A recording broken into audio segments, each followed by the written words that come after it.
Hello students, आज फिर से आप सभी का स्वागत है आज के लेक्चर्स के अंदर। हमारा जो चैप्टर चालू था वो था 12th साइंस का electric charge and electric field के ऊपर, यानी कि हमारा चैप्टर था वो था introduction about the electric charge. तो आपको पता होगा कि हमने 12th साइंस के फर्स्ट चैप्टर के अंदर हमारा जो ये प्रीवियस लेक्चर था उसमें हमने ऐसा पढ़ा था कि इलेक्ट्रिक फील्ड क्या होती है, electric field due to the point charges and electric field due to the system of charges. हमने इन्फॉर्मेशन ली थी। यदि आप आजकल एक वीडियो देखते हो, आज यदि आप लेक्चर्स में हो, तो मैं आपसे एक रिक्वेस्ट करना चाहूंगा कि आप पहले प्रीवियस लेक्चर देख लीजिए, जो आपको ऊपर आई कार्ड सजेशन के अंदर अभी भी दिखाया जा रहा है। तो अभी आज के लेक्चर्स में हम कौन से टॉपिक लेने वाले हैं? आज के लेक्चर्स का सबसे इंपॉर्टेंट टॉपिक से, यानी कि सबसे जो फंडामेंटल टॉपिक है वो है इलेक्ट्रिक डायपोल। हम आज इलेक्ट्रिक डायपोल के ऊपर डिटेल में डिस्कशन करने वाले हैं। इलेक्ट्रिक डायपोल क्या होता है, डायपोल मोमेंट क्या होती है, उसकी डेफिनेशंस क्या होती है, उसकी डायरेक्शंस क्या होती है, एंड करस्पॉन्डिंग जो दो थ्योरी सबसे आईएमपी है, जो एग्जाम में काफी बार पूछी जा चुकी है, वो दो थ्योरी है कि electric field due to the electric dipoles. तो इलेक्ट्रिक डायपोल की वजह से इलेक्ट्रिक फील्ड कितनी होती है, उसका इक्वेशन क्या होता है, वो यहाँ पे हम डिराइव करने वाले हैं। तो यहाँ पे दो थ्योरी आने वाली है। पहले थ्योरी आने वाली है कि electric field due to the dipoles on the axis of dipole, कि यदि डायपोल की एक्सिस के ऊपर कोई पॉइंट है तो वहां पे इलेक्ट्रिक फील्ड कितनी होगी। एंड सेकंड, डायपोल के इक्वेटर के ऊपर यदि कोई पॉइंट है तो वहां पे इलेक्ट्रिक फील्ड कितनी होगी। तो आज के लेक्चर्स के अंदर दोनों की दोनों थ्योरी सबसे आईएमपी है, सबसे इंपॉर्टेंट है। माई सेल्फ प्रोफेसर जीबी जानी फ्रॉम एसके एजुकेशन हब।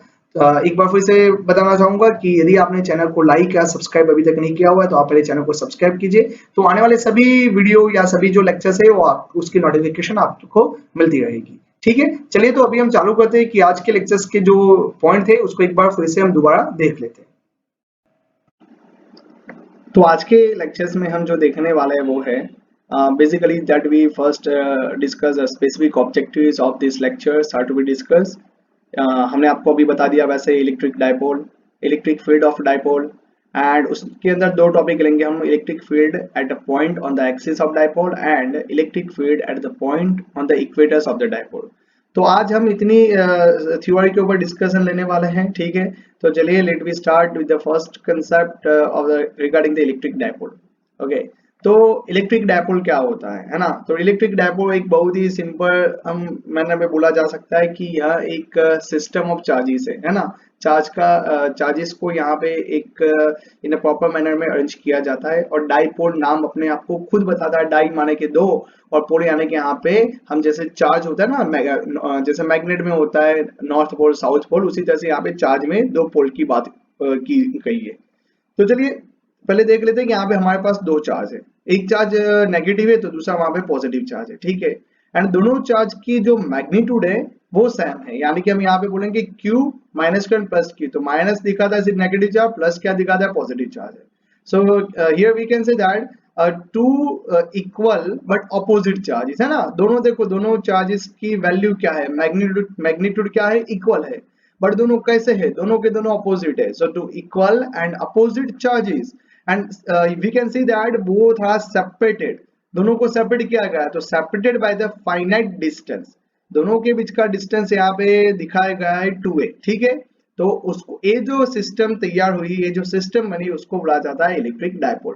तो डेफिनेशन इसकी क्या बनेगी, a system of two equal and opposite charges separated by a finite distance is called an electric dipole। तो दो यहाँ पे चार्ज है, दोनों चार्जेस सेपरेट किए हुए हैं फाइनाइट डिस्टेंस के साथ, and both are equal and opposite, इसको बोला जाता है इलेक्ट्रिक डायपोल। तो ठीक है, और यहाँ पे इलेक्ट्रिक डायपोल के अंदर एक और टर्म्स आता है जिसको बोला जाता है इलेक्ट्रिक डायपोल मोमेंट। तो बेटा ये सबसे इंपॉर्टेंट टर्म है, और इसको मैं आपको समझाता हूँ। इलेक्ट्रिक डायपोल मोमेंट की कोई बेसिक डेफिनेशन नहीं है, बट इसको मैथमेटिकली बोला जाता है। तो कैसे बोला जाता है कि भाई डायपोल मोमेंट क्या होता है कि it is a simple product of any magnitude of charges है ना। कि भाई हम वैसे भी दोनों चार्ज के मैग्नीट्यूड तो सेम ही है। So it is a product of magnitude of charge into distance between them. तो चार्ज का मैग्नीट्यूड क्या है, Q है, एंड डिस्टेंस कितना है, 2a है। तो दोनों का प्रोडक्ट करने से जो मिलता है उसको बोला जाता है डायपोल मोमेंट। तो डायपोल मोमेंट का सिंबल है स्मॉल p। तो small p is equal to magnitude of charge into distance. यहाँ पे आप देख सकते हो कि हमने डायपोल मोमेंट के ऊपर वेक्टर दिखाया हुआ है, यानी कि वेक्टर क्वांटिटी है। ठीक है बेटा, तो चलिए यहाँ पे ये तो अपना एक बेसिक इक्वेशन हो गया कि P इज इक्वल टू क्या बोलेंगे हम, Q इंटू 2A। बच्चे इसको ऐसे भी याद रखते हैं कि dipole moment P is equal to 2AQ। सही बेटा, चलिए तो इसके थोड़े से इंपॉर्टेंट पॉइंट्स देख लेते हैं, important points regarding the electric dipole. तो चलिए सबसे पहला पॉइंट है उसका यूनिट। तो चार्ज का यूनिट क्या होता है, कूलम, और डिस्टेंस है ना, 2a क्या है, डिस्टेंस है, तो डिस्टेंस का क्या होता है, metre. So SI unit of electric dipole moment is coulomb into metre. ठीक है, ये सबसे पहला पॉइंट है। उसके बाद electric dipole moment is a vector quantity, है ना, ये क्या है, वेक्टर्स है। तो वेक्टर होगा तो उसके डायरेक्शंस भी होगी, तो उसकी डायरेक्शन कहाँ है, and its direction is from negative charge to the positive charge। तो नेगेटिव यानी कि माइनस क्यू, तो माइनस क्यू से प्लस क्यू तक है। तो देखिए यहाँ पे आपको दिखाया है फिगर के अंदर कि उसकी डायरेक्शन कैसी है, माइनस क्यू से लेके प्लस क्यू तक है। देन आफ्टर यदि हम इलेक्ट्रिक डायपोल का नेट चार्ज देखें, नेट चार्ज में क्या होता है, सभी का एडिशन करना पड़ता है। So the net electric charge on a electric dipole is zero, है ना। देखिए net charge minus Q plus Q, answer क्या हो जाएगा, जीरो हो जाएगा। तो आपको बेटा ऐसा सवाल पूछा जा सकता है कि net electric charge on a electric dipole is blank, तो आप क्या बोलेंगे, जीरो बोलेंगे। यदि इलेक्ट्रिक चार्ज जीरो है तो क्या इलेक्ट्रिक फील्ड जीरो होगी। तो आपको इलेक्ट्रिक फील्ड का इक्वेशन हमने लास्ट लेक्चर में क्या बताया था, E is equal to KQ/R²। तो बच्चे यहाँ पे ऐसा बोल देते हैं सर चार्ज जीरो है ना तो इलेक्ट्रिक फील्ड भी जीरो हो जाएगी, बट बेटा ऐसा नहीं होता है। ओके, यहाँ पे देखिए the net electric charge on electric dipole is zero, but net electric field of dipole is not zero. देखिए भले ही चार्ज जीरो है बट यहाँ पे इलेक्ट्रिक फील्ड जीरो नहीं है। आप बोलेंगे सर क्यों नहीं है, because of position of both the charges is different. दोनों चार्ज की पोजीशन क्या है बेटा, अलग अलग है। ठीक है, इसीलिए इन दोनों की वजह से जो नेट इलेक्ट्रिक फील्ड होती है वो जीरो नहीं बनेगी। यदि दोनों के दोनों एक ही पॉइंट पे होते तो हम ऐसा बोल सकते थे क्योंकि भाई दोनों चार्ज एक ही पोजीशन पे है, तो प्लस की वजह से जितनी फील्ड लाइंस आउटसाइड जाती है उतनी माइनस चार्ज की वजह से इनसाइड आती है, तो वो दोनों एक दूसरे की इफेक्ट को डिस्ट्रॉय कर देगी। बट यहाँ पे दोनों की पोजीशंस अलग अलग है, तो हम नहीं बोल सकते कि इलेक्ट्रिक डायपोल की नेट इलेक्ट्रिक फील्ड जीरो होती है, हालांकि चार्ज कितना होता है, जीरो होता है। सबसे लास्ट में क्वेश्चन आपको मैं पूछना चाहता हूँ जो IMP है, उसका क्वेश्चन है what is a point dipole. A point dipole क्या होता है ना, एक ही पॉइंट का डायपोल। तो ऐसा बोला जाता है यदि हम इन दोनों के बीच का डिस्टेंस कितना है, 2 है, यदि हम डिस्टेंस बहुत ही नेग्लिजिबल कर दे यानी कि टेंड्स टू जीरो, एंड दोनों चार्ज के मैग्नीट्यूड यानी कि उनकी वैल्यू इनफाइनाइट कर देते हैं तो एक ही पॉइंट बन जाएगा। ठीक है, तो उसको बोला जाता है पॉइंट डायपोल। तो देखिए उसकी डेफिनेशन है ऐसी आती है कि if limit q tends to infinity, charge बहुत ही बड़ा, okay, but and limit 2a tends to zero, तो चार्ज क्या है, infinity, and distance between them is tends to zero, in P is equal to Q 2a। तो उस time पे electric dipole को क्या बोला जाता है, जीरो डायपोल बोला जाता है, सॉरी पॉइंट डायपोल बोला जाता है, is called a point dipole. तो यहाँ पे हमने इलेक्ट्रिक डायपोल की बेसिक इंफॉर्मेशन ले ली। आपको इस यहाँ पे क्या बेटा याद रखना है, उसकी basic definition, a system of two equal and opposite charges separated by a finite distance is called an electric dipole. तो चलिए बेटा अभी आगे बढ़ते हैं, एंड सबसे इंपॉर्टेंट थ्योरी जो एग्जाम में आती है वो है कि electric field of a dipole, dipole की वजह से इलेक्ट्रिक फील्ड कितनी होती है। इलेक्ट्रिक फील्ड का बेसिक इक्वेशन क्या था, एक बार फिर से याद दिला देता हूं, हमने प्रीवियस लेक्चर में भी बताया था, E is equal to KQ divide by R² था। ठीक है, नाउ तो यहाँ पे हम पहले पढ़ेंगे electric field at the point on a axis of dipole. बेटा याद रखना ये एक्सिस ऑफ डायपोल लिखा हुआ है कि डायपोल की एक्सिस के ऊपर यदि कोई पॉइंट होता है तो वहां पे इलेक्ट्रिक फील्ड कितनी होती है। तो चलिए आपके सामने यहाँ पे कार्टेशियन कोऑर्डिनेट आपको दिखाई देती है, मैंने यहाँ पे दिखाया z axis and this one is a y axis. Okay, यहाँ पे मैंने z एक्सिस दिखाई हुई है। नाउ हम बोलते हैं कि हमारे पास दो पॉइंट चार्जेस है ना, हमने बोला था कि दो चार्जेस है, एक माइनस क्यू, दूसरा यहाँ पे प्लस क्यू, आप देख सकते हो दोनों के बीच का डिस्टेंस 2a होता है ना। तो ये पूरा हमने एक सिस्टम यहाँ पे बना दिया, that is distance is 2a। तो ओरिजिन दोनों को आधा आधा करता है, तो आधा डिस्टेंस ए एंड ए वाला आधा डिस्टेंस भी ए। तो बेटा दिखाई दिया आपको, एक डायपोल हमने z एक्सिस के ऊपर प्लेस किया है। नाउ एक्सिस किसको बोलते हैं, इक्वेटर किसको बोलते हैं? तो ये जो लाइन आपके सामने जाती है ना, जहां पे आपको लेजर पॉइंटर दिखाई देता होगा, उसको बोला जाता है एक्सिस। तो this one is called the axis. But dipole के मिड पॉइंट में से उसको जो लाइन कट करती है उसको बोला जाता है इक्वेटर। तो सबसे पहले तो आप समझ लीजिए कि एक्सिस किसको बोलते हैं एंड इक्वेटर किसको बोलते हैं। तो एक्सिस यानी कि ए वाली जो लाइन जाती है उसको एक्सिस बोला जाएगा, एंड डायपोल के मिड पॉइंट में से जो लाइन पास आउट होती है उसको इक्वेटर बोला जाएगा। हमारी थ्योरी किसके ऊपर है? हमारी थ्योरी है कि डायपोल के एक्सिस के ऊपर एक पॉइंट है, तो हमें यहाँ पे एक पॉइंट P ले लेते हैं, ठीक है। This is point P and which is situated on the axis of the dipole. Dipole की एक्सिस के ऊपर P पॉइंट यहाँ पे सिचुएटेड है, ठीक है। Z एक्सिस के ऊपर, तो उसका मैं डिस्टेंस बोलता हूँ, ओरिजिन से P पॉइंट का डिस्टेंस है Z जितना, ठीक है। तो देखिए बेटा, O से P का डिस्टेंस Z है, यहाँ से इतना डिस्टेंस Q था, तो मुझे बताइए क्या माइनस Q से डिस्टेंस कितना होगा और यहाँ प्लस Q से। तो देखिए प्लस Q से डिस्टेंस कितना आएगा, Z माइनस A। टोटल कितना था Z, A कितना था A, तो यहाँ पे जो आएगा that is Z minus A। The distance from the negative charge that is Z plus A, कि यहाँ तक तो Z था ही, तो Z प्लस A यानी कि Z यहाँ पे Z और उसमें A को ऐड करने से Z प्लस A बन जाता है। तो हमें P पॉइंट के ऊपर अभी इलेक्ट्रिक फील्ड फाइंड आउट करनी है। तो यहाँ पे हमारे पास दो चार्ज है, तो दोनों चार्ज की वजह से हम इलेक्ट्रिक फील्ड फाइंड आउट कर लेते हैं। तो हम पहले फाइंड आउट करते हैं electric field at the point P due to charge plus Q। It means that electric field due to the positive charge. तो इक्वेशन क्या आएगा, यहाँ पे देखो मैं वेक्टर के साथ ही लिखता हूँ। आप सबको बताया, हमने लास्ट लेक्चर में बताया था कि electric field is also vector quantity. तो E plus is equal to k q divide by r square. R माने के डिस्टेंस, तो k प्लस क्यू तो लिख दिया। डिस्टेंस कितना है, प्लस क्यू से p का डिस्टेंस क्या है, z minus a, and that's why here we say z minus a whole square. And this is the dipole moment, directions of the dipole moment. उसी तरह से यदि हम देखें तो ये अपना पहला इक्वेशन बना ना, उसी तरह से यदि हम आगे बढ़ते हैं तो electric field at point P due to minus q charge. तो यहाँ पे करके E minus is equal to minus k q divide by Z plus A whole square, and this is the directions P directions of dipole moment, or we can say unit vectors of the dipole moment. तो P को क्या बोला जाता है, where P is the unit vectors of dipole moment, और उसकी directions क्या होती है, from the negative charge to the positive charge। उसकी directions क्या होती है, from the negative charge to the positive charge। तो दोनों चार्ज की वजह से हमने P पॉइंट के ऊपर इलेक्ट्रिक फील्ड तो निकाल दी। अभी हमें टोटल इलेक्ट्रिक फील्ड चाहिए। तो चलिए एक बार फिर से आपके सामने फिगर तो ही क्वेश्चन कंटिन्यू है।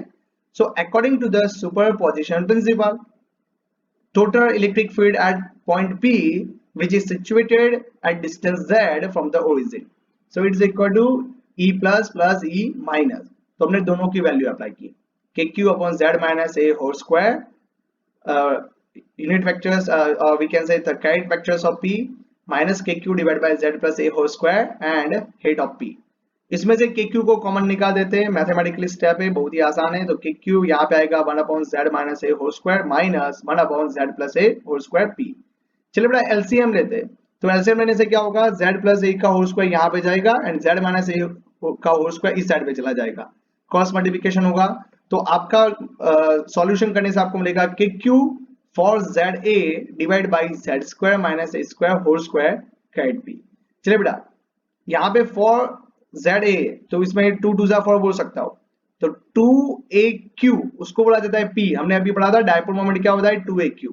तो इस इक्वेशन को ऐसे भी लिखा जाता है, 2 एक 2 बचेगा और 2AQ की जगह पे हमने P लिखा, तो 2KPZ divided by Z square minus A square का whole square and head of P। यदि हम ऐसा बोले कि P पॉइंट एक्सिस के बहुत ही दूर पर है यहाँ की, eight infinite distance, so if Z is much greater than A, then यदि Z बहुत ही दूर है तो क्या हो जाएगा, हम A को नेग्लिजिबल कर सकते हैं। तो अकेला यहाँ पे बचेगा Z स्क्वायर एंड उसका स्क्वायर यानी कि Z is to 4। तो ऊपर एक Z है, नीचे Z is to 4 है, तो एक एक Z कट हो जाएगा, तो बचेगा क्या, सिर्फ 2KP divide by Z cube and head of P।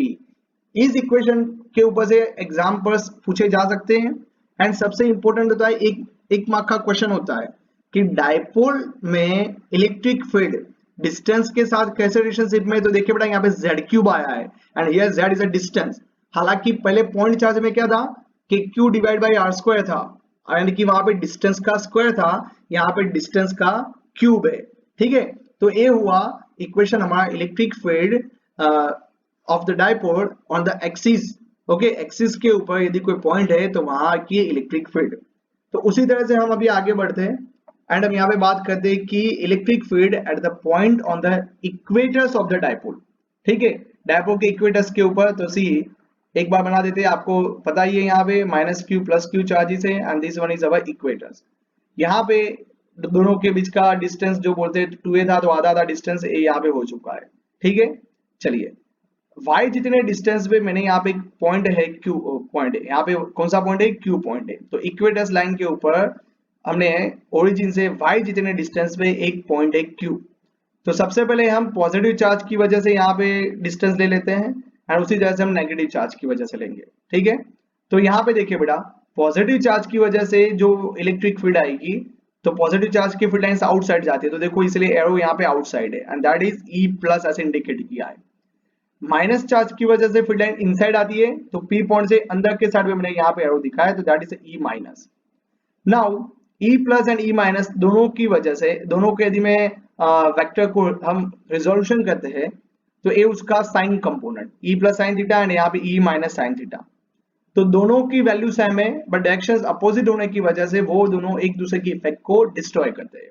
तो रिजल्टेंट कौन सा कंपोनेंट आएगा, साइन का कंपोनेंट आमने सामने कैंसिल होता है, तो अकेला आएगा कॉस का कंपोनेंट। तो यहाँ पे चलिए पहले हम मैग्नीट्यूड ले लेते हैं, ठीक है। तो magnitude of electric field due to the +q charge. तो बेटा देखिए, आप लोगों को पता होगा कि यदि ये डिस्टेंस a है, इतना यदि y है, तो a डिस्टेंस कितना होगा जो आपका यहाँ पे दिखाता है अपना, हम बोल सकते हैं कि हाइपोटेनियस यहाँ पे। तो a एंड y है, तो a एंड y यहाँ पे बोला जाएगा, तो यहाँ पे जो डायगोनल बनता है यहाँ पे हाइपोटेनियस, दैट इज अंडर के अंदर a² + y²। So magnitude of electric field due to +q charge, E+ is equal to kq divided by distance का स्क्वायर। तो डिस्टेंस कितना था, अंडर के अंदर y² + a², बट जब उसका स्क्वायर किया जाता है तो अंडर निकल जाएगा। तो ये देखिए इसे मैग्नीट्यूड है, इसमें हमने कोई डायरेक्शंस की बात नहीं की है। उसके बाद बात करते हैं कि magnitude of electric field at point P due to charge -q। तो -q की वजह से अगेन मैग्नीट्यूड है, तो डायरेक्शंस की कोई बात नहीं आएगी, मैग्नीट्यूड वही का वही होगा। बट चलिए बेटा, यदि हम अभी डायरेक्शंस की बात करते हैं, तो देखो मैंने यहाँ पे E+ और E- की डायरेक्शंस दिखाई हुई है और अभी हमें उसमें सिर्फ x का कंपोनेंट लेना है। तो हम यहाँ पे क्या बोलेंगे, E = E+ cos theta plus E- cos theta. तो उसमें से cos थीटा हम कॉमन निकाल सकते हैं। तो देखिए यहाँ पे पूरा इक्वेशन एक बार फिर से लिखता हूँ कि net electric field that is equal to -E+ plus E- cos theta and unit vectors of P। अभी बेटा आपके दिमाग में सवाल होगा कि सर ये माइनस क्यों लिखा। यदि आपने इस माइनस को नोटिस नहीं किया तो आप ध्यान से देखें, हमने माइनस यहाँ पे क्यों लिखा। तो अभी हम वेक्टर क्वांटिटी के तौर पे उसको लिखने वाले हैं। तो इलेक्ट्रिक फील्ड की डायरेक्शन यहाँ पे कौन सी दिखाती है, नीचे के साइड पे, ठीक है। अच्छा, इक्वल टू के एक साइड पे इलेक्ट्रिक फील्ड है, दूसरे साइड पे आप देखें यहाँ पे वेक्टर कौन सा है, डायपोल मोमेंट का। तो डायपोल मोमेंट की डायरेक्शन कौन सी होती है बच्चों, तो बेटा डायपोल मोमेंट की डायरेक्शन होती है from the negative charge to the positive charge. तो देखिए यहाँ पे ऊपर से नीचे, तो electric field and dipole moment की डायरेक्शंस अपोजिट होने की वजह से मैंने यहाँ पे माइनस लिखा हुआ है। तो हमने यहाँ पे माइनस क्यों लिखा, क्योंकि electric field and dipole moment की डायरेक्शंस दोनों अपोजिट है। प्रीवियस केस में ऐसा नहीं था, इलेक्ट्रिक फील्ड दोनों साइड पे, इलेक्ट्रिक फील्ड की डायरेक्शंस एंड डायपोल मोमेंट की डायरेक्शंस दोनों सेम साइड पे ही थी, इसलिए हमने वहां पे कोई नेगेटिव साइन इंडिकेट नहीं की थी। बट यहाँ पे electric field and dipole moment की डायरेक्शंस दोनों की दोनों अपोजिट है। तो चलिए एक बार वैल्यू अप्लाई करते हैं। E+ क्या था, kq divide by y² + a² का होल स्क्वायर, ठीक है। एंड उसी तरह से plus kq divide by this one. चलिए cos थीटा का क्या बनता है बेटा, तो cos थीटा यानी कि आप क्या बोलेंगे, एडजेसेंट डिवाइड बाई हाइपोटेनियस। तो एडजेसेंट क्या है, this one is a and hypotenuse वहां पे क्या है, अंडर के अंदर y² + a²। तो चलो यहाँ पे क्या बनेगा, माइनस kq को हम कॉमन निकाल दें, ओके। एंड यहाँ पे बनेगा y² + a² का 3/2, ठीक है। यहाँ पे आपको सिंप्लीफिकेशन करना पड़ेगा एलसीएम लेने के बाद, ठीक है। तो यहाँ पे 2kq हो जाएगा, this is just only typing mistake. यहाँ पे 2kq divide by y square plus a square का 3/2 पावर, ठीक है। नाउ ये तो 2kq था एंड यहाँ पे देखो 2kq एंड ए था ना, उसको मत भूलना यहाँ पे। तो चले बेटा, तो हमने अप्लाई किया, तो 2aq को क्या बोला जाता है, डायपोल मोमेंट p बोला जाता है। तो इक्वेशन क्या आएगा, minus kp divide by y square plus a square 3/2, ठीक है। बट यदि y is much much much greater than a होता है तो हम a को क्या बोल देंगे, नेग्लिजिबल। तो वाई स्क्वायर की 3/2 पावर, तो 2 यहाँ से कट हो जाएगा, तो क्या बचेगा वाई क्यूब। तो E y is equal to minus k p divide by y cube. तो यहाँ पे फिर से देख सकते हैं इलेक्ट्रिक फील्ड डिस्टेंस के साथ किस तरह से आई, तो inversely proportional to the cube of the distance. तो यहाँ पे हमने इस तरह से इलेक्ट्रिक फील्ड का इक्वेशंस डिराइव किया। बड़ा यहाँ पे आज हमने पढ़ा कि इलेक्ट्रिक डायपोल क्या होता है एंड सबसे इंपॉर्टेंट टॉपिक था उसमें जो आपको याद रखना है वो है directions of the electric dipole moment. तो इलेक्ट्रिक डायपोल मोमेंट की डायरेक्शंस क्या होती है, from the negative charge to the positive charge. उसके बाद क्या आता है, the net charge on the electric dipole is zero but the net electric field is not zero because of the point of charges are at different or the point have the different positions, okay। दोनों charges की position क्या है, अलग अलग है। then after point dipole क्या होता है, if q tends to infinity when the 2a tends to 0, so उस टाइम पे जो बनता है that is called the point dipole।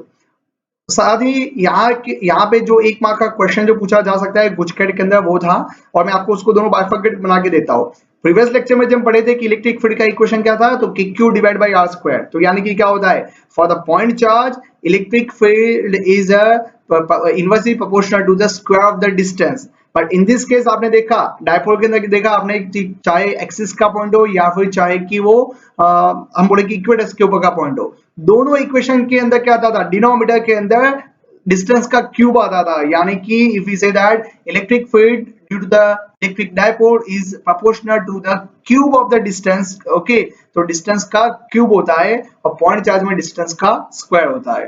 तो आपको यदि इस लेक्चर में कुछ भी डाउट कोई या फिर कोई क्वेश्चन हो तो आप हमें कमेंट बॉक्स के अंदर लिख सकते हैं। आपको कुछ भी यदि मैं पूछना चाहते हो तो आप हमारा व्हाट्सएप नंबर है 9427729500। तो ऐसे ही हमारे साथ बने रहने के लिए धन्यवाद एंड आने वाले लेक्चर्स में हमारी जल्दी ही मुलाकात होगी। धन्यवाद।